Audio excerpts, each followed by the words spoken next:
Danielsen from WTLV in Jacksonville. We see the rains have been pounding you for a lot of the evening. What's the situation there right now?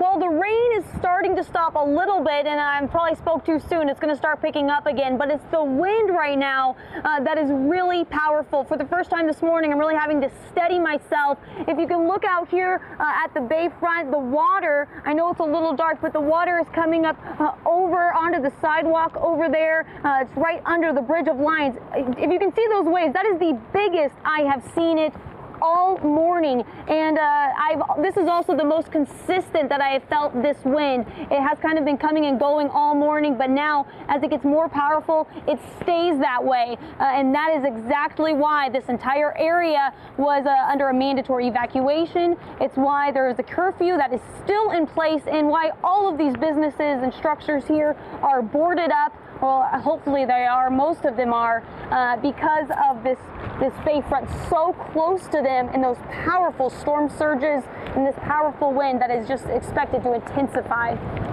Well, Shelby, it seems like the storm surge is obviously, and many times when we see these hurricanes, the biggest threat there. As far as those evacuations that you talked about, did people heed the warning?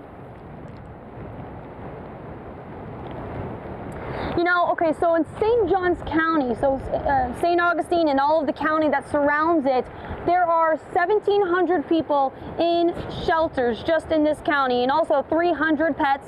One of the shelters is full right now with 500 people, so people really filled those up overnight at the last minute, really.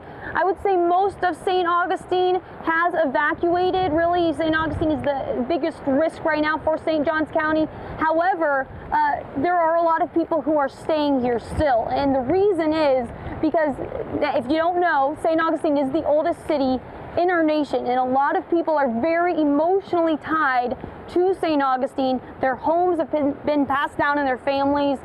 They've been here for over 100 years. People are very connected to this city, the history that this city has.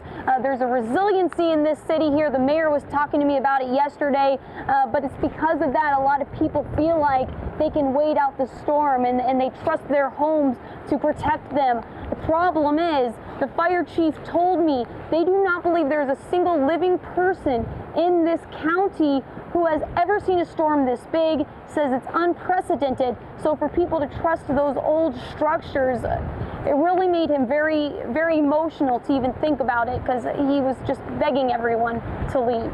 Yeah, unfortunately, that could be a losing bet depending on the structure. All right, Shelby Danielsen with WTLV. Thank you so much for that live report. Alex? Let's head now, Betty, to Jacksonville, Florida. That is where NBC News correspondent Gabe Gutierrez is standing by with the very latest from there. Gabe, with a good morning to you. What's it like? Let's go now to St. Augustine, Florida. Reporter Shelby Danielsen from WTLV in Jacksonville standing by for us. Shelby, I was going to ask you what it's like right now, but I can see for myself you are just getting pounded with rain.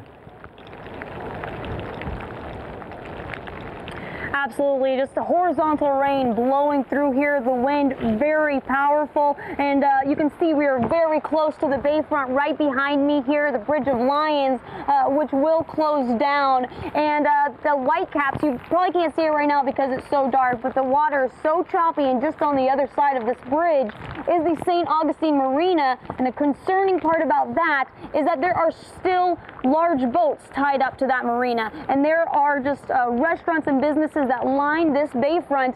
So if that wind is powerful enough, as we're expecting it to be, it could untie those boats and they would come flying across into these businesses. That is a very real concern that we did discuss earlier with the fire chief here. And of course, most of these businesses, if not really all of St. Augustine, look just like this. You can see the boarded up windows and doors, the sandbags you can't see, but they're further below all around the corner. That's what happened yesterday all around St. Augustine.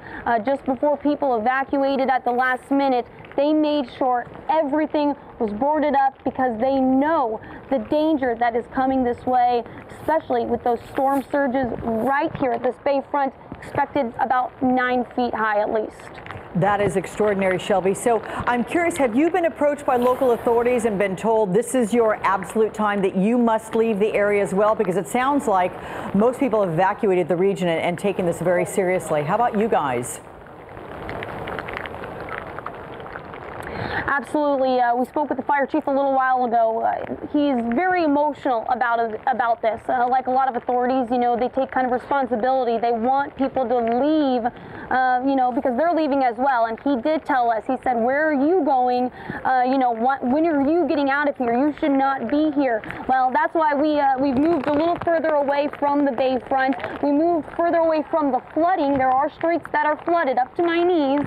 A little further down, we are seeking some shelter here. There are shelters around the area, and we also have a hotel, other media crews as well doing the same thing. So, we're not trying to be hypocritical and telling people to leave, and then we're saying we are definitely being prepared to move further away if we have to. We just want to be able to warn people here. And I will say about that fire chief, he went around yesterday. We followed him, drove around St. Augustine, and he got out of his car and he confronted every single person that he ran into, asking them, why are you still here? You need to leave. You cannot be here, because in just a couple of hours, he and his entire fire department will be actually leaving. There will be a convoy of vehicles from the fire department here in St. Augustine that will be leaving this city. Other law enforcement will be doing the same thing. Yeah, that's a really tough thing, because they're just trying to prevent loss of life. As you've heard the governor say there, Rick Scott, he said things can be replaced, homes can be repaired, loss of life cannot. So we understand why it's so emotional. We can hear the rain pounding on you, so I'm just going to ask you quickly, is it hard to stand up in this? How about the winds? Because it looks like they're picking up. Absolutely. When I'm closer to the bayfront, it is very difficult to stand. Another reason why we moved away. Even yesterday, when it was somewhat sunny outside, the wind was crazy. You can see it's picking up as I speak.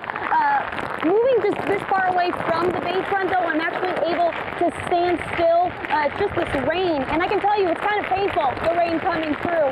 And another thing I want to mention, if you can still hear me, is one thing that St. Augustine has an issue of that nobody else really has, is the fact that St. Augustine is the oldest city in our nation. That means there are the majority of the buildings in St. Augustine have been here for over 100 years. And that's why a lot of people are choosing to stay, because they're so emotionally tied to their homes. But because they're so old, that is a major concern, a major factor in their stability, or lack thereof, really. All right. Well, WTLV's Shelby Danielsen, excellent reporting there, despite these just horrible conditions for you. Thank you so much, Shelby.